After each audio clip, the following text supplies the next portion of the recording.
Hi there, Stampers, and thanks for joining me today. Today we are going to be doing something super cool. Alright, I know we do super cool stuff every day, and I always love to wow your socks off. This here was a project that I had received in a swap and posted just the idea on my blog. I received so much feedback on this awesome card that I just had to do a video to show you how it was done. We'll be using some of Stampin' Up's Presto Patterns paper. Now, if you can see here in the reflection, there's some script wording here, but the paper is white. We are going to turn it into this, and it's going to have this gray tulip edged border. You're going to flip. Let's get started. I am starting with Stampin' Up's Presto Patterns. It comes in this great pack, and there's some scrolls in here, there's some lattice, there's some great designs that are super hard to see on the video, but awesome in person, and I'm going to show you how to make these any color you want. I'm just going to layer this on some scratch paper, and I'll be using some Stampin' Up Crumb Cake ink. This is our classic ink. I'll be taking my friend the brayer. I'm going to roll it in the ink pad, and I'll show you. I'm roll, lift, roll, lift, roll, lift. I'm trying hard not to seesaw because I don't want to get lines, and seesawing tends to create lines. So I'm going to do the same thing when I roll it out on the paper. Start off the edge of the cardstock, roll off the edge, and I'm lifting with each roll. I'm going to roll this out.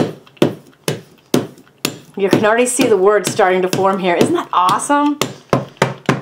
Put a couple of coats on that, and I'm slowly moving the brayer from side to side. It may even be hard to see, just to smooth out any lines that are coming in. And then I'm going to rotate the paper the other way.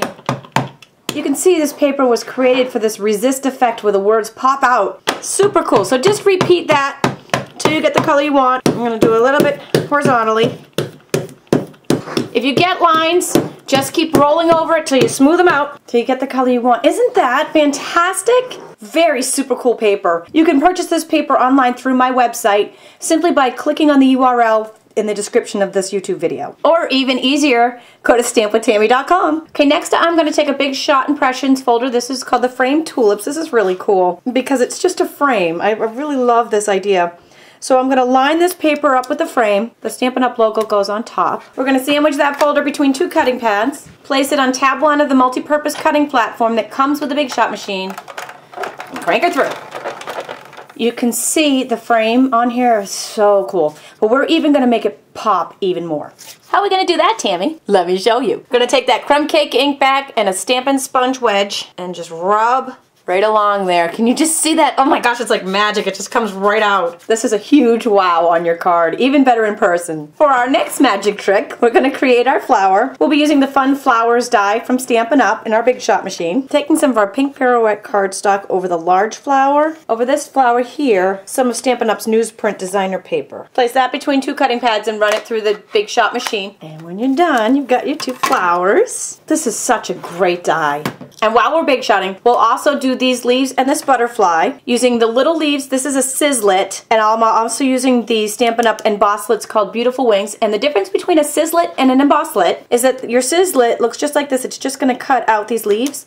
The Embosslit is actually a folder, and not only is it going to cut out the shapes of these butterflies, but it's also going to emboss and texture them. They are both very cool. So for our butterfly, I'm just using this one, so I just need a little scrap to go over that one, and we'll fold that folder over. And for our Little Leaves Embosslit, I'm just going to take some Always Artichoke and place that on top. Both of these pieces can go through the Big Shot machine at the same time. I am sandwiching them between two cutting pads, placing them on tab 1 of our multi-purpose cutting platform, and crank them through.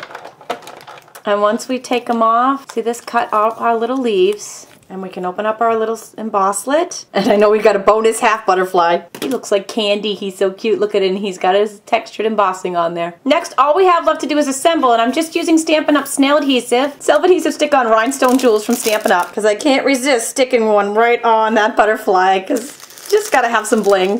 Using some of Stampin' Up's mini glue dots, I'm sticking that butterfly right onto the mini glue dot, and then right down in the lower right hand side of our card. I'm using some of Stampin' Up's Designer Series buttons here. These are the soft subtles. We'll take a pink pirouette button and thread some of our linen thread right through there. And just tie that in a knot. Bringing out our Crumb Cake ink and sponge, we're gonna do the edge of these two flowers. I love to have them curled up a little bit, so I'm just taking a bone folder to kind of curl up that edge a little bit. This was all from the same one, and I just cut them apart and just use some snail adhesive or mini glue dots to stick these two together. But you definitely want the mini glue dots for the button and the leaves. Stick that right to the middle. And I stuck the leaves right to the back of the flower instead of on the card base. Oh my gosh, isn't it awesome?